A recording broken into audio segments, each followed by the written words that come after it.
Assalamualaikum warahmatullahi wabarakatuh. Salam dari saya Ahmad Tofi Alaudin dari kelas BSA Trisi akan mempresentasikan tentang akulturasi dan asimilasi Islam dengan tradisi masyarakat di Indonesia. Yang pertama adalah pengertian tentang akulturasi. Apa tuh yang dimaksud akulturasi itu? Akulturasi dalam KBBI adalah proses masuknya pengaruh kebudayaan asing dalam suatu masyarakat. Bagian menyerap secara selektif atau banyak unsur kebudayaan asing itu, dan sebagian berusaha menolak pengaruh itu. Secara garis besar itu akulturasi itu adalah proses pencampuran dua budaya atau lebih yang mana itu menghilangkan unsur-unsur asli budaya tersebut.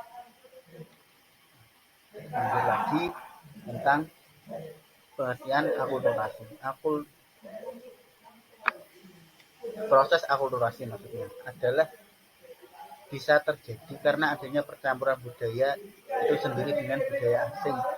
Proses akulturasi ini bisa terjadi di berbagai macam bidang seperti kuliner, budaya berpakaian, arsitektur, gedung, dan lain-lain. Yang kedua, asimilasi. Asimilasi secara akademik adalah penyesuaian atau peleburan sifat asli yang dimiliki dengan sifat lingkungan sekitar.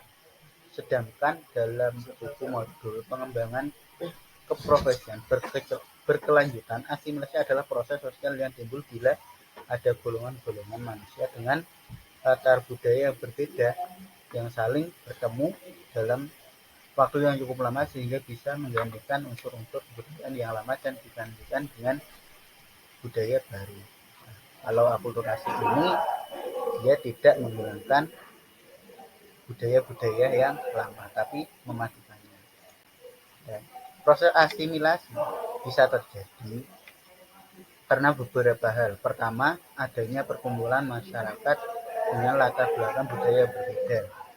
Kedua, interaksi sosial antar individu satu dengan individu lainnya. Ketiga, masyarakat yang membaur dengan kebudayaan baru. Lanjut, faktor pendukung akulturasi. Yang pertama adalah pendidikan yang maju. Dua, sikap dan perilaku saling menghargai budaya. Tiga, toleransi terhadap budaya lain. Empat, adanya masyarakat heterogen dan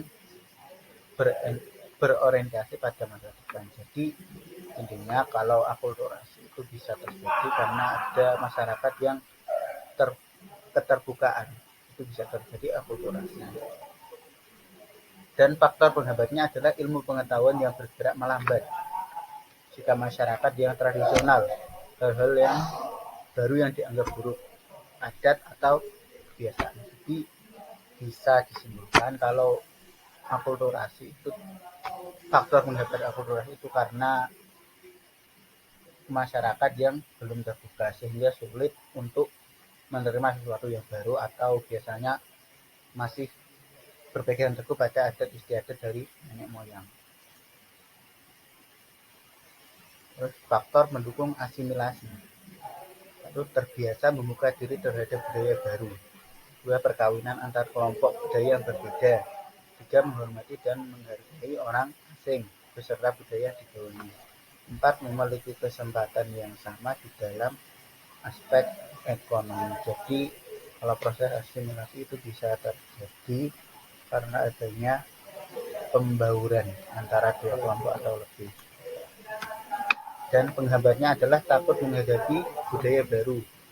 Dua, budaya golongan minoritas. Tiga, kurangnya ilmu pengetahuan tentang budaya asing. Empat, perbedaan ciri-ciri fisik. Jadi faktor penghambatnya itu adalah sesuatu yang memang sudah mendasar, sesuatu yang memang sudah terberatnya. Perbedaan akulturasi dan asimilasi. Perbedaan akulturasi dan asimilasi ini bisa kita lihat melalui definisinya. Akulturasi adalah terwujudnya percampuran budaya tanpa harus menghilangkan budaya aslinya.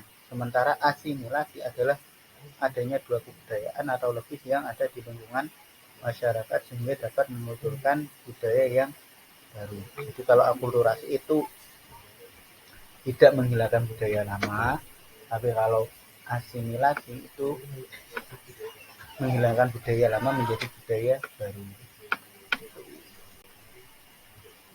Terus contoh-contoh akulturasi, terutama rumah-rumah dengan arsitektur Cina kuno, terus kesenian Jambang Kromong itu juga termasuk akulturasi, masjid Menara Kudus, cerita wayang Mahabharata, ini semua termasuk akulturasi.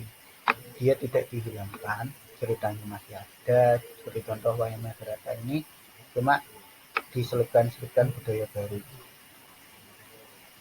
Contoh-contoh asimilasi seperti musik dangdut, penggunaan baju koko di Indonesia, pakaian pengantin Betawi, perayaan Valentine. Nah, seperti contoh kita ambil mudah penggunaan baju koko di Indonesia. Nah, ini berbeda dengan model koko-koko yang ada di biasanya di Cina di Tionghoa itu berbeda karena sudah dipadukan dengan budaya Indonesia sehingga melahirkan budaya yang baru. Mungkin itu saja yang dapat saya sampaikan, kurang lebihnya saya mohon maaf. Assalamualaikum warahmatullahi wabarakatuh.